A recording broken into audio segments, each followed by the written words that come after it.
Hello and welcome, and in today's video I'm going to share with you the top 10 best designed Arc tames, so let's get into it.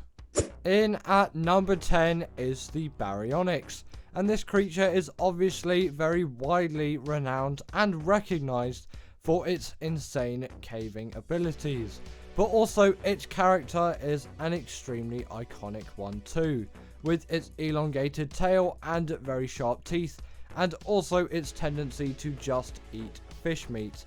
This is a carnivore pretty much like no other, especially considering the time frame where this thing came out, and that was far before creatures like the Shadowmen were introduced, so it really was the first creature there in terms of great caving tames, and it really was a big influence back in the day, and it still is my favourite caving creature to this day, and it really has to be talked about in terms of well-designed tames, especially in terms of its body and movement as well.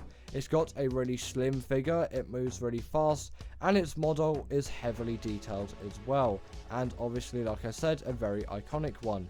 It is also packed with a wealth of special abilities, namely obviously its spin attack in the water. When you press right click, it will stun creatures up to the size of a megalodon. And on top of all of that, it does great damage too, and that is something you always want on any carnivore. In at number 9 is the Carno, and again, this is another one of those old influential Arc tames, and it really is one of design.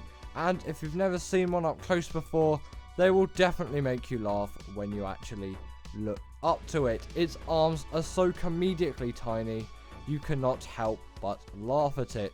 But it is also, on top of its comedic value, a very great creature with great mobility and great damage, and since the TLC, it has a bleed ability attack as well, which is something you always want on any kind of carnivore, and you do really need it at some point on any kind of carnivore to make it that best carnivore of which you can think of. And yes, the Aloe may be a bit of an upgrade, having a better weight stat and dealing more damage and just being a bigger and more powerful creature, but I always have love for the Carno, and especially considering how early on you can unlock its saddle and how ridiculously easy this thing is to tame, although on ASA that really doesn't matter anymore, as the baby creatures just make taming carnivores like this extremely easy anyway. But still, in ASE, the Carno is significantly easier to tame than the Aloe, and in my opinion, it is just my preferred creature due to its smaller size. It is just a more efficiently designed creature in my opinion, and I really like it for that, and I really like it for its character, its model design, and just its general charm on top of that as well. I really can't see myself in Arc without one of these things, and as always, call your Carnos Carny Dave. Next up, we have the Baselo, and this really is the epitome of underwater creature ocean design. This is pretty much the best ocean creature which you can find, especially for doing caves on the island, which is obviously very relevant at the moment, as the island is the only real non-janky map which you can get on ASA. Obviously, Svartalfheim is available as well, but I'm pretty sure that solution is a little bit more janky, and some stuff has to be done. It doesn't just come when you obviously install it, and you can't just install it like you would install a DLC Arc map on ASE. It's on a different modding platform. It's on something different. You can probably look up how to do it, but to this day I'm still not really sure. The only real downside with the Baselo is the fact that it has a depth limit, but the fact that it can withstand electric eels and jellyfish and those kind of creatures, this really is a creature which you should tame at some point, albeit its passive tame can be a little bit of an annoying one, but it is definitely one worth taming, as it is a really cool tame. In at number 7 is the Reaper, and the Reaper really can't be forgotten about in terms of great creature design. Obviously, it isn't the most inventive thing out there, pretty much just being an exact copy from the film Alien, but it still does have a slightly different twist on the Xenomorph character that we all know and love. And it definitely doesn't mean it is a bad creature at all, and it is an extremely powerful one, just like you'd expect if you've watched Alien or Aliens. For that matter, they're the only real ones worth watching. Don't watch any more than that. Alien and Aliens is all you need in terms of Xenomorph films. But obviously the Reaper has immense power, and also Alien style, these things will burst out of your stomach, but they won't kill you. But the baby may actually kill you after it if you don't have the adequate amount of Reaper pheromones to essentially act yourself as being the mother of that child. But it will burst out of you Xenomorph style, like it does in the film Alien. And on top of that as well, while it is still inside of you, getting loads of XP will warrant an 100% effectiveness, which is a really cool thing, which yes, the Rhinogonatha has a similar taming method for. The Reaper method is still a lot cooler to me. Now, we obviously can't discount the RG for its design as well. This is probably one of the most well-rounded Ark creatures out there for so many things, and it is the epitome of metal farming on Ark. No creature can compete with the level of which you unlock this, and also the amount of skill and abilities and mobility this creature has.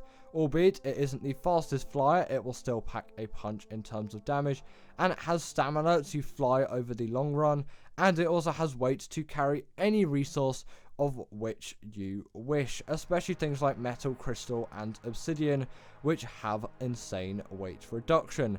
And it can also pick up a wealth of creatures as well, which is just something which I really like to see, and it is great to see how many creatures this thing can pick up, especially considering its size. And obviously when paired with the Anki, you have yourself an ultimate pairing of flyer to land creature, as the Anki can gather tons and tons of metal for you, and then you can simply carry that back on the RG back to your base, and you'll have yourself an absolute metal load.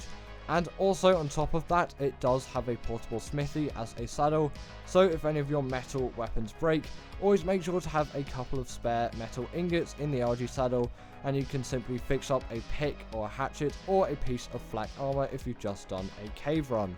And if you eat a dead corpse, if you're low on health, they have really great regen. Definitely something to try out. In at number 5 is the Mwing. And this creature is obviously one which is highly respected and is a very new creature, full of a wealth of abilities. And in terms of its design, it is pretty much the best travel mount which you can find out there.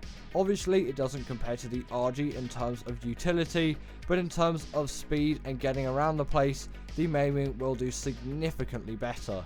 But this thing obviously isn't meant to carry around metal.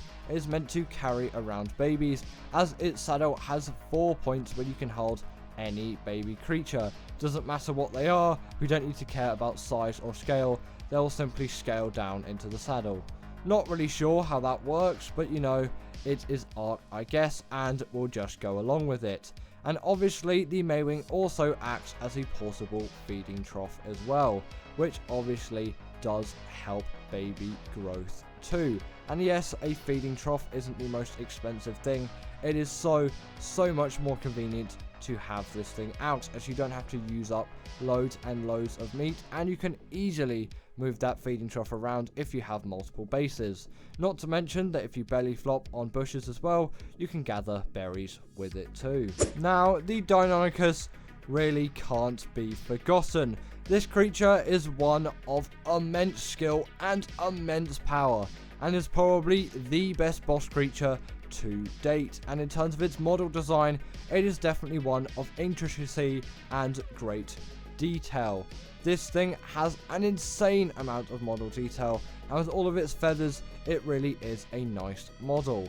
And on top of that, it can grapple onto large creatures and literally just suck the blood, or tear the blood, you should say, right out of them. And this works on bosses as well, which no other Ark creature, to my knowledge, can do. Obviously making this pretty much the best boss creature, as the bleed ability is absolutely OP. And also on top of that, they have great mobility too, and their transport is definitely one of the highest out of any of the carnivores in Ark. Not to mention that they don't even take full damage as well, which albeit isn't a big issue, as you can always just dismount just before you hit the ground to negate all full damage, but it is still really nice, as you can be much more fluid in your motions, and it is so much more satisfying to use this thing.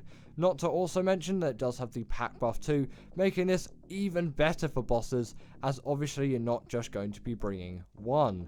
And although not the most elegantly, it can also grapple over many walls and vertical surfaces, which is an extremely useful ability for any Ark creature to have.